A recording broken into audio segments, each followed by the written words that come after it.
దేవుణ్ణి ఫాలో అవుతున్నామంటే, ఆయన దగ్గరికి రాగలుగుతున్నామంటే ఆయన పరిశుద్ధుడు కాబట్టే. యేసు ప్రభు దగ్గరికి ఎందుకు వచ్చాం మనం? కోర్టు కేసు పోవాలనండి, లేకపోతే మా కుక్క, మా గేదె, మా ఆవు తప్పిపోయిందండి, వాటిని వెతుక్కోవడానికి వచ్చామండి. ఆ కారణాలు ఏమన్నా ఉండుండొచ్చు, కానీ అన్నిటికన్నా ప్రాముఖ్య వ్యక్తి యేసే దగ్గరికి ఎందుకు రావాలో తెలుసా? పరిశుద్ధంగా తీర్చబడ్డానికి. Praise the lord. నీతిమంతులుగా తీర్చబడ్డానికి, పాప నియమము నుండి, పాప భయంకరత్వం నుండి, పాప సంఖ్యల నుండి విడుదల పొంది దేవుని బిడలగా బ్రతకడానికి ప్రభు దగ్గరికి రావాలా. అలా వచ్చినప్పుడు నువ్వు ఆరాధిస్తున్న దేవుడు పరిశుద్ధుడా కాదని ఎప్పుడైనా పరిశీలన చేసావా? కామ, క్రోధ, లోభ, మోహ, మదమాత్సర్యములు జయించిన వాడు దేవుడని మన పెద్దలు కూడా అంటూ ఉంటారు. కామము, క్రోధము, మదము, మాత్సర్యము, ఇలాంటి అడిషడ్ వర్గాలు అంటారు వాటిని జయించగలిగిన వాడు దేవుడు. యేసు ప్రభు జీవితాన్ని పరిశీలన చేస్తే ఆయనలో పరిశుద్ధత. కొంతమంది యేసు ప్రభుని ఈ రోజుల్లో ఒక ప్రవక్తతో పోలుస్తూ ఉంటారు, లేదా ఒక ప్రవక్తను తీసుకొచ్చి ఈ ప్రవక్త యేసు ప్రభు కంటే చాలా బెటర్ అన్నట్టుగా మాట్లాడే వాళ్ళు చాలామంది ఉన్నారు. కానీ ఆ ప్రవక్త జీవితానికి యేసు ప్రభు జీవితానికి పెద్దగా మనం లోతుకెళ్ళక్కర్లా. పైన మాత్రం చదివినప్పటికీ కూడా ఎంత తేడా ఉంటుందంటే, ఎంత వ్యత్యాసం ఉంటుందంటే, యేసు ప్రభు జీవితానికినో కొంతమంది ప్రవక్తలను పిలువబడుతున్న జీవితాలకు చాలా వ్యత్యాసం ఉంది.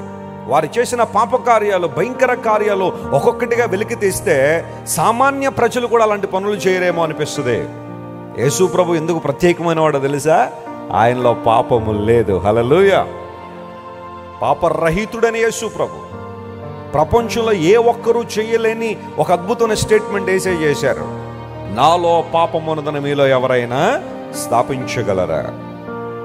Can anybody prove the guilt of sin in me? ఎవరూ చెప్పలేరు ఈ మాట. నేను చెప్తానని ఎవడో వచ్చాడంటే అబద్ధమే తప్ప ఇంకోటి ఏం కాదు. అది యేసు క్రీస్తు ప్రభు వారు చెప్పిన మాట. నాలో పాపం ఉన్నదని మీలో ఎవరైనా స్థాపించగలరా? ఆయన చుట్టూ ఉన్నవాళ్ళు సామాన్యులైతే కాదు. ఆ సందర్భంలో యేసు ప్రభువులో ఏ పాపమన్నా వెతుకుదామని, ఒక్కటైనా వెతుకుదామని రకరకాల ప్రయత్నాలు చేసిన వాళ్ళందరూ కూడా ఆయా సందర్భాల్లో పాపంలో దొరికిన వాళ్ళని తీసుకొచ్చారు యేసు ప్రభు దగ్గరికి. ఎందుకోసం తెలుసా? వాళ్ళకేదో శిక్ష విధిద్దామని కాదు, వాళ్ళని అడ్డం పెట్టుకుని ఎవరి మీద రాళ్ళేద్దామని, యేసు ప్రభు మీద రాళ్ళేద్దామని వెతికారు, అలిసిపోయారు. కారణం ఏంటో తెలుసా? నా యేసయ్యలో పాపం వెతకడం అసాధ్యం, ఎందుకంటే ఆయనలో పాపము లేదో. ఈరోజు నిన్ను నన్ను పరిశుద్ధతలో నడిపించగలిగిన దేవుడు ఆయన. ఎందుకంటే ఆయన పవిత్రుడు కాబట్టి, ఆయన పరిశుద్ధుడు కాబట్టి. ప్రభునందు దేవుని బిడ్డలారా, ప్రభువుని మనం ఎందుకు స్తుతించాలి, ఎందుకు ఆరాధించాలంటే ఆయన పరిశుద్ధుడు. యెషయా చూస్తున్నాడు, పరలోక దర్శనాన్ని చూస్తున్నాడు. రాజైన ఉజ్జియా చనిపోయాడు. ఉజ్జియా చనిపోగానే పరలోకం తెరవబడింది. అత్యున్నతమైన సింహాసనం మీద దేవుడు ఆసీనుడు ఉండడం చూశాడు. ఆయన మహిమ విస్తరించబడడం చూశాడు. వెంటనే పరలోకంలో ఒక శబ్దాలు వినబడుతున్నాయి. అవి క్లియర్గా వింటున్నాడు ప్రవక్త. ఆ మాటలు ఏంటో తెలుసా? దేవుడు పరిశుద్ధుడని గాన ప్రతిగానములో పాడడం, మళ్ళీ ఎక్కువ రావడం. దానికి కొన్ని సందర్భాల్లో సౌండ్ సిస్టంలో ఎకో అనే ఒక ఆప్షన్ ఉంటుంది, లేదా రివర్బ్ అనే ఆప్షన్ ఉంటుంది. హలో అనగానే హలో హలో హలో హలో అని వస్తూ ఉంటుంది. పరలోకం ప్రతిధ్వనించిపోతుందట ఒకటే మాట, పరిశుద్ధుడు అని. దేవుడు ఎంత ఆనందపడిపోయి ఉంటాడు కదా. ఆయనలో ఉన్న ఆ గొప్ప లక్షణాన్ని మనం కీర్తించగలిగితే, ఆయనలో ఉన్న ఆ గొప్పతనాన్ని కీర్తించగలిగితే ఆయన ఎంత ఆనందపడతారండి, ఆయన ఎంత సంతోషపడతారు. పరిశుద్ధుడని గాన ప్రతిగానములు వినబడుతున్నప్పుడు పరలోకపు అనుభవాలన్నీ కూడా చూశాడు దైవజనుడు. ఈరోజు ప్రభువాన్ని పరిశుద్ధ నామమునకు మేము కృతజ్ఞతాస్తుతులు ఏం చేస్తున్నాం? చెల్లిస్తున్నాం. ప్రార్థన చేయడానికి మోకరించగానే మొట్టమొదటిగా నువ్వు దేవుని స్తుతించే అనుభవంలో, Lord I worship you and I thank you because you are holy God. నేను అంగీకరించడం ద్వారా నాలో ఉన్న పాప నియమము నుండి నన్ను విడిపించి పాపం మీద నాకు జయమిచ్చావు ప్రభువా, నీకు స్తోత్రం అని ప్రభువును స్తుతించాలా. ఆయన పరిశుద్ధుడు గనుక మనల్ని కూడా పరిశుద్ధులు నడిపించగలిగిన వాడు. ప్రతిరోజు ఉదయాన్నే లేచిన తర్వాత ప్రభువును స్తుతించే అనుభవం, లార్డ్ యు ఆర్ హోలీ, నువ్వు పరిశుద్ధుడు గనుక నీకు వందనాలు. ఎంతోమంది జీవితాల ప్రపంచంలో మనం చూస్తున్నాం. పాప బంధకాల్లో బంధించబడి మనిషికి ఏదో మేలు చేస్తామని, మనిషికి మోక్షాన్ని ఇస్తామని, మనిషిగా అది ఇస్తాం ఇది ఇస్తామని చాలామంది ప్రలోభపెట్టిన వాళ్ళు చాలామంది ఉన్నారు. కానీ వారి జీవితాలన్నీ కూడా పాపయుక్తమైన పరిస్థితుల్లో చిక్కుకున్నవే. కానీ ప్రభువు మాట్లాడుతున్నాడు, నాలో పాపం ఉన్నదని మీరు ఎవరైనా స్థాపించగలరని చెప్పిన యేసయ్య తన పరిశుద్ధమైన రక్తాన్ని సిలువలో మన కోసం కార్చారు. చరిత్రను మనం గమనిస్తే సిలువలో చాలామంది చనిపోయారు. యేసుప్రభు ఒక్కరే కాదు, సిలువలో చాలామంది చనిపోయారు. కానీ వారి మరణానికి యేసుప్రభు మరణానికి తేడా ఏంటో తెలుసా? వారు తమ పాపముల కోసం చనిపోయారు, యేసయ్య మన పాపముల కోసం చనిపోయారు. Praise the Lord. వారు తమ నేరాలను తాము నేరాలు చేసి సిలువలెక్కిన వారు చాలామంది ఉన్నారు. కానీ యేసు ప్రభువులో ఏ నేరము లేదు. యేసు ప్రభువుని చాలా కీన్గా అబ్జర్వ్ చేసిన పైలట్ అనబడే వ్యక్తి, పిలాతు అనబడే వ్యక్తి కూడా ఒప్పుకున్నాడు, ఈయనలో నాకు ఏ నేరం కనబట్టలేదు, ఏ దోషం కనబట్టలేదని. యేసు ప్రభువును సిలువ వేయడానికి ఆ రెస్పాన్సిబిలిటీ తీసుకున్న శతాధిపతి, అతని పేరు బైబిల్లో లేదు కానీ చరిత్రలో ఉంది, లాజినస్ అంటారు అతన్ని. లాజినస్ కూడా సిలువ ముందు మోకాళ్ళను ఒప్పుకున్నాడు, ఇతడు నిజంగా దేవుని కుమారుడు, నీతిమంతుడని. వీళ్ళందరూ కూడా యేసు ప్రభువుని ఆరాధించిన వాళ్ళైతే కాదు, ఆయనలో ఏ తప్పు వెతకాలని ప్రయత్నం చేసిన వాళ్ళే ఆఖరికి ఒప్పుకోక తప్పలేదు, ఇతడు నిజముగా నీతిమంతుడు. ప్రభువులో పరిశుద్ధతను చూశారు కాబట్టే ఆయన ముందు మోకాళ్ళు ఉన్నారు. ఈరోజు నిన్ను నన్ను పవిత్రులుగా చేయడానికి, పాపము నుండి విడుదల చేయడానికి యేసు ప్రభు తన పరిశుద్ధమైన రక్తాన్ని సిలువలో ఏం చేశారు? ఆయన కార్చారు. ఆ రక్తర్పణ ద్వారా, యేసు ప్రభు సిలువ మరణం ద్వారా నీకు నాకు రక్షణ దొరికింది. తన రక్తం ద్వారా దేవుడు మనల్ని కడిగి నీతిమంతులుగా చేశాడు ఆయన. We were justified by faith when we trust the Lord and His sacrifice on the cross of Calvary. సిలువలో యేసు ప్రభు చేసిన త్యాగం మీద ఎవరైతే విశ్వాసం ఉంచుతారో, నాకు బదులుగా క్రీస్తు ప్రభు వారు సిలువలో నా నిమిత్తం మరణించారని ఎవరైతే నమ్ముతారో అక్కడే మనిషికి రక్షణ ఉంది.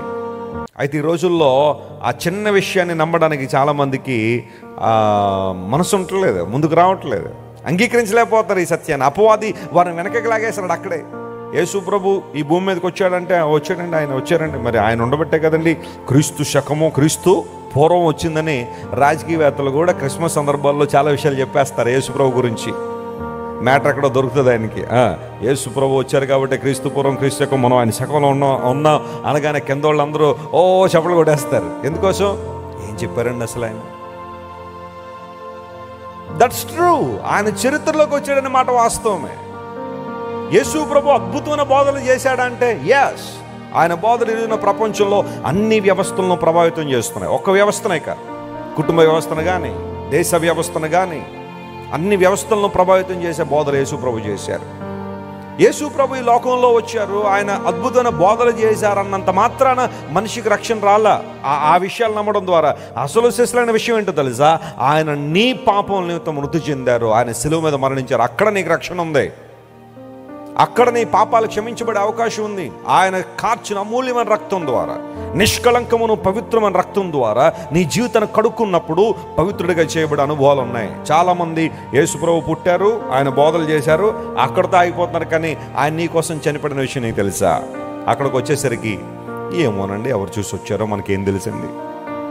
నిజంగా యేసు ప్రభు చనిపోయాడో లేదో, ఆయన స్థానంలో మరి ఎవరైనా పెట్టేశారేమో. మహమ్మదీ సోదరులు అదే విపరీతమైన దాడి చేస్తూ ఉంటారు క్రైస్తవ్యం మీద. ఏంటంటే యేసు ప్రభు సిలువలో చనిపోలేదట, ఆయన స్థానంలో యోధా చనిపోయాడని చెప్పి రకరకాలుగా మాట్లాడేవాళ్ళు చాలామంది ఉన్నారు. బైబిల్ నిర్ద్వందంగా తెలియజేస్తున్న మాట, యేసయ్య సిలువలో ఏం చేశారు? ఆయన మరణించాడు. ఆయన అపోసిన పౌలు వాస్తవంగా క్రోడీకరించి పత్రికలు రాశాడు. ఎక్కడైనా ఆ పత్రికల్లో యేసు ప్రభు స్థానంలో మరి ఎవరైనా చనిపోయాడని రాశాడు? ఆయన వాస్తవంగా పరిశీలన చేసి రాసిన దైవజనులు, యేసుక్రీస్తు ప్రభు జీవితాన్ని ప్రత్యక్షంగా చూసిన ప్రత్యక్ష సాక్షులు, నాకు కల్లో కనబడిందండి, ఎక్కడో వినబడిందండి యేసు ప్రభు శిలువ మీద మరణించినట్టు, అందుకని రాశానని అనలా. ప్రత్యక్ష సాక్షులు, ఐ విట్నెసెస్ అంటారు వాటిని. బైబిల్ గ్రంథాన్ని రాసిన సువార్థికులు ఐ విట్నెసెస్ వాళ్ళు. లూకా అదే అంటాడు, తరచి పరిశీలన చేసి ఈ మాటలు రాస్తున్నాను అన్నాడు. ఊరకనే రాసేలేదు అవన్నీ కూడా. ఎక్కడో ఒకసారి నాకు వినబడింది లేదా కనబడింది, ఒక 22 సంవత్సరాల తర్వాత లేదా ఒక 30 సంవత్సరాల తర్వాత ఇవన్నీ రాస్తున్నాను అని రాయలా. ప్రత్యక్ష సాక్షులు చూసినట్టుగా, జరిగినట్టుగా బైబిల్లో రాశారు. బైబిల్ గొప్ప గ్రంథం అని ఎందుకంటాను తెలుసా? విశిష్టమైన గ్రంథం అని. ప్రపంచంలో ఏ గ్రంథం కూడా ఇంత షార్ట్ స్పాన్లో, అంటే ఒక సంఘటన జరిగిన తర్వాత ఆ సంఘటనని రికార్డ్ చేసింది బైబిల్ గ్రంథంలోనే. ఆ పరిస్థితి మనం చూస్తాం, ప్రపంచం ఇంకెక్కడ మనకు కనబడదు. సిలువలో యేసు ప్రభు మరణించుట ద్వారా మనందరినీ ఆయన విడిపించాలని, పాప బానిసత్వాన్ని విడిపించాలని యేసు ప్రభు ఆశించారు. పాత నిబంధనలో పస్కా గొర్రెపిల్ల గురించి మనం ఆలోచన చేస్తే, ఇశ్రాయేలు ప్రజలు ఐగుప్తు నుండి బయటకు వస్తున్న ఆ రోజు, ఆ రాత్రి దేవుడు పస్కా గొర్రెపిల్లని తీసుకోమన్నాడు. ఆ గొర్రెపిల్ల వారు తీసుకోవాల్సిన జాగ్రత్త ఏంటో తెలుసా? దాని మీద ఎక్కడైనా మచ్చైనా, ముడతైనా, దానికి రోగమైన లేదా అవిటితనమైన ఏది ఉండకూడదు. Perfect ల్యామ్ should be taken.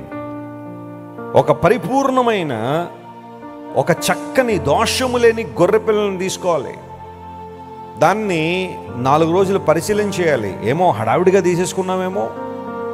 ఆ 4 రోజులు సమయాన్ని ఎందుకు పెట్టారంటే, హడావిడి నిర్ణయం ఏమన్నా తీసుకున్నామేమో, ఇది పరిశుద్ధంగా ఉందని నమ్మేసేమేమో, అందును బట్టి అక్కడ పొరపాటు జరిగే అవకాశం ఉంటుందేమో. తొందరపాటు నిర్ణయంలో అందరూ బట్టి 4 రోజులు ఆ గొర్రెపిల్లని పరిశీలన చేయాలా. ఆ తర్వాత తీసుకొచ్చి మధ్యాహ్నం 3 గంటలకి ఆ గొర్రెపిల్లను వధించాలా. పస్కా గొర్రెపిల్ల వధించబడినప్పుడు ఇశ్రాయేలు ప్రజలకు ఐగుప్తు నుండి విడుదల వచ్చింది. వారందరూ కూడా ఐగుప్తు బానిసత్వం నుండి బయటకు రావడానికి పస్కా గొర్రెపిల్ల ఉపయోగపడింది. ఆ రక్తాన్ని తీసుకుని ఆ గుమ్మములకు రాసుకున్నారు. వాళ్ళు డోర్ పోస్టులకు రాయబడింది రక్తం.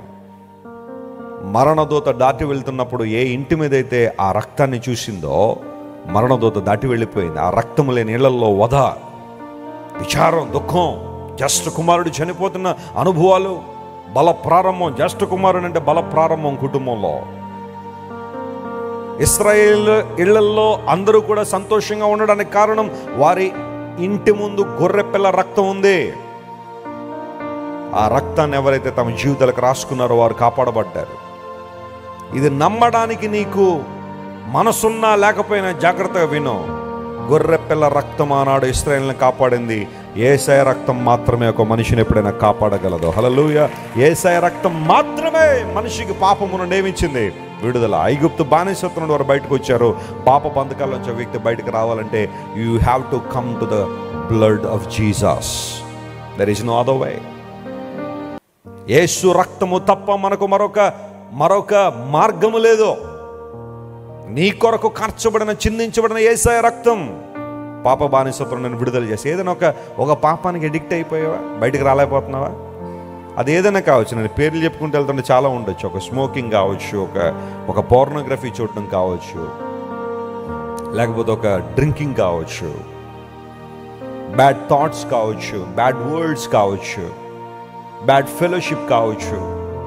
చెడ్డ స్నేహితులను వదులుకోలేకపోతుంటారు కొంతమంది. చెడ్డ స్నేహితులు ఉంటారు కొంతమంది, వారిని వదులుకోలేరు. చెడిపోయిన మనసు కలిగిన వారితో స్నేహం, త్రాగుడు, జోదము, అక్రమం, అన్యాయం, గర్వం, అహంభావం. ఈ బంధకాల నుంచి మనిషి ఎవరు విడిపిస్తారండి? ఏం చేయడం ద్వారా మానవుడు విడుదల పొందగలడు వాటి నుంచి? నువ్వు చేసిన భక్తి కార్యక్రమాలు, లేకపోతే రకరకాల కార్యక్రమాలు నీ పాపం నుండి ఎప్పుడైనా విడుదలిచ్చాయా? నీకు జయమిచ్చాయా? ఈ రోజుల్లో పరిస్థితి ఎలా అయిపోయిందంటే, పాపం చేస్తాను సార్, దానికి తగ్గట్టు పుణ్యం కూడా చేసేస్తాను అన్నట్టుగా ఉంది పరిస్థితి అంతా కూడా. నేను ఒప్పుకుంటున్నానే పాపినని, అయితే దానికి తగ్గట్టు పుణ్యం కూడా చేసేస్తే, నేను చేస్తున్న పాపకార్యాల కన్నా నా పుణ్యం కనుక ఎక్కువైతే నేను చచ్చిపోయే సమయానికి అప్పుడు దేవుడు మన కుమారుడు పాపము కన్నా పుణ్యం ఎక్కువగా చేసి ఉన్నాడు కాబట్టి స్వర్గములోనికి లాగుము అంటాడంట. అదే నా దేవుడి నియమం. నువ్వు పాపాలు చేసి చేసి చేసి అవి కప్పెట్టుకోవడం, పుణ్యాలు చేసేసినంత మాత్రాన్ని పరలోకానికి వెళ్తావా? నెవర్. బైబిల్ ఎప్పుడు అలా చెప్పలేదు. ఆ పాపములకు ప్రాయశ్చిత్తం జరగాల. No sin in the world will go unpunished అన్నాడు దేవుని సేవకుడు. ప్రపంచంలో మానవుడు చేస్తున్న ప్రతి పాపానికి శిక్ష ఉంది. శిక్ష లేకుండా ఏ పాపం పోదో. అయితే మనందరం శిక్ష పాత్రలమే. కానీ ఒకానొక సమయంలో మనందరం గుర్తించాం, మనకు బదులుగా మన శిక్షను ఎవరు భరించారు? యేసయ్య భరించాడు. ఆయన మీద వేసేసాం మన శిక్షను పట్టుకెళ్ళి. ఆయన భరించాడు. ఆయన మన కోసం సిలువలో మరణించారు. తన రక్తం ద్వారా మనకు విడుదల ఇచ్చారు ఆయన. అందును బట్టి లేఖనాల్లో మనం చూసాం, ప్రభువా నీ పరిశుద్ధ నామమునకు కృతజ్ఞతాస్తుతులు చెల్లించినట్లు అన్య జనుల్లోంచి మమ్మల్ని ఏం చేయి? పోగు చేయనాయన, రప్పించిన ఆయన. ఒకప్పుడు నేను ఎరుగుని జనాంగంగా, నీ ప్రేమ ఎరుగుని జనాంగంగా, నీ ఔన్నత్యాన్ని తెలుసుకొని గుడ్డితనంలో ఉన్న జనాంగంగా మేము ఉన్న అన్యజనులుగా, కానీ ఇప్పుడు మమ్మల్ని ధన్యులుగా చేసావు నాయన. స్తోత్రం. హల్లెలూయా. నాన్నగారు చెప్తూ ఉంటారు, నువ్వు అన్యుడువా ధన్యుడువా అని కదా. మనం అన్యులుగా ఉండిపోయామా, ఇంకా ధన్యులయ్యామా? యేసయ్యను అంగీకరించిన ప్రతి ఒక్కరూ ధన్యులే. గట్టిగా చప్పట్లు కొట్టి ప్రభును అన్మయంపరచండి. You are a blessed man, blessed person, because your sins are washed away, your transgressions have been washed away. నీ పాపములు, నీ అపరాధములు తుడిచివేయబడ్డాయి. అందును బట్టి నువ్వు ధన్యుడు.